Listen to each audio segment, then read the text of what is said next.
Quinta válida para el juego de 5 y 6 y NH Televisión para todos los centros hípicos a nivel nacional. Se dio la partida en la quinta válida para el 5 y 6, bastante buena. Linda Narela y Bella Valeria quedan en los últimos y viene rápidamente con su velocidad Fast Win. Lion Diamond por la parte de afuera viene al segundo. Juliana se acomoda dentro en el tercer lugar y Ana Lady en el cuarto. En segundo pelotón a unos 8 cuerpos está quedando ahora la número 2, la yegua Linda Mónica. Posteriormente Linda Narela. Posteriormente la yegua Bella Valeria usurpada se quedó en el último lugar. Está Fasawin dominando la carrera. Fasawin en la delantera, insistiendo Ana Lady, que está pegadita allí cerca, mientras que en el tercero viene lejos la yegua Juliana tratando de acercarse. Luego Linda Mónica, que corre en el cuarto, y Bella Valeria pasa al quinto lugar. Fasa Lady dominando la carrera. Fasawin en la delantera. Fasawin en la delantera. Ana Lady corre fuerte por la parte interior. La yegua Ana Lady contra la puntera. Pasó Ana Lady a dominar la carrera.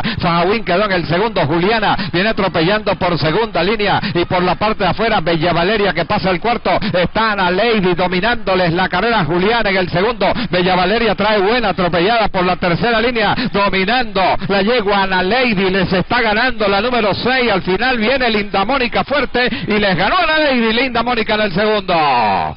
En el tercero arribó Juliana. En el cuarto Bella Valeria.